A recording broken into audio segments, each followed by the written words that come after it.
Ayatollah Ali খামেনির দেশ Iran ডলফিনের মতো এমন একটা প্রাণীকে কাজে লাগিয়ে সাগরের তলদেশে এমন এক সৈন্যবাহিনী তৈরি করে রেখেছেন যা দেখে ট্রাম্পের সেনাবাহিনীর ঘুম হারাম হয়ে গেছে। ইরান এই ডলফিনগুলোকে এমনভাবে প্রযুক্তি প্রশিক্ষণ দিয়েছে, এই ডলফিন দিয়েই আমেরিকার বড় বড় জাহাজ রণতরীগুলোকে মুহূর্তের মধ্যে শেষ করে দেওয়া যায়। দেখেন ইরান কতটা চৌকস একটা দেশ। তারা 2000 সালে এই কামিকাজি ডলফিন কিনেছে রাশিয়া থেকে। তারা জানতো আজ থেকে 26 বছর আগে তারা জানতো এই ট্রাম্পরা এসে আমাদের হরমুজ প্রণালী দখল করতে চাইবে। তখন তাদেরকে প্রতিহত করার জন্য তারা আজ থেকে 26 বছর আগে দেশ রক্ষা করার জন্য প্রস্তুতি গ্রহণ করে তারা কামিকাজি ডলফিন কিনেছিল। দেখেন আজকে সেটাকে তারা কাজে লাগাচ্ছে। আরে ভাই, আর আমরা আমাদের দেশকে নিরাপত্তা দেওয়ার জন্য আমরা কি প্রস্তুতি করে রেখেছি? পাঙ্গাস মাছ নাকি তেলাপিয়া মাছ? এটাই হচ্ছে একটা দেশকে পরিবর্তনের লক্ষণ।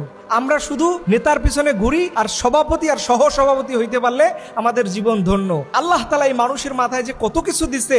আজকে দেখো ইরান কিভাবে ডলফিনকে কাজে লাগায়। আপনি জানেন এই ডলফিনের ব্রেনের মধ্যে আল্লাহ তাআলা এমন পাওয়ারফুল ইকোলোকেশন সিস্টেম দিয়ে দিয়েছে যে ডলফিন সাগরের অতল তলদেশে গেলেও যেখানে ঘুটঘুটে অন্ধকার সেখানে ডলফিন স্পষ্টভাবে সাগরের তলদেশে সবকিছু দেখতে পায়। দেখেন ইরান আসলে কতটা বিচক্ষণ একটা দেশ। তারা তাদের প্রকৃতির জীব জন্তুকেও তাদের দেশ রক্ষার স্বার্থে কাজে লাগায় এবং তাদের এই প্রযুক্তি কোথায় নিয়ে গেছে আমরা আজকে এই তথ্য জানি 2026-এ, আর এইটা প্ল্যান করে রাখছে তারা 2000 সালে, অর্থাৎ 26 বছর আগে তারা এই প্ল্যান বাস্তবায়ন করেছে। আল্লাহ তাআলা যে কোনো বস্তুই অকারণে সৃষ্টি করেন নাই, এটার পিছনে যে আল্লাহ তাআলার নিখুঁত পরিকল্পনা আছে এটাই বাস্তবায়ন। আল্লাহ বলছে সুবহানাল্লাহিল্লাযী আতকানা কুল্লা শাই, আমি নিখুঁতভাবে সবকিছু সৃষ্টি করে রেখেছি, কোনোটা অকারণে নয়। বান্দা তুমি যদি কাজে লাগাইতে পারো তোমার ডলফিন দিয়েও তুমি পরাশক্তির মোকাবেলা করতে পারবা।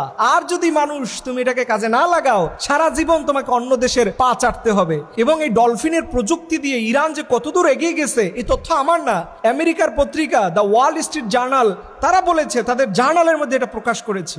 আপনি বুঝেন জ্ঞানে আয়াতুল্লাহ আলী খামেনির দেশটা কোথায় চলে গেছে। রব্বুল আলামিন যেন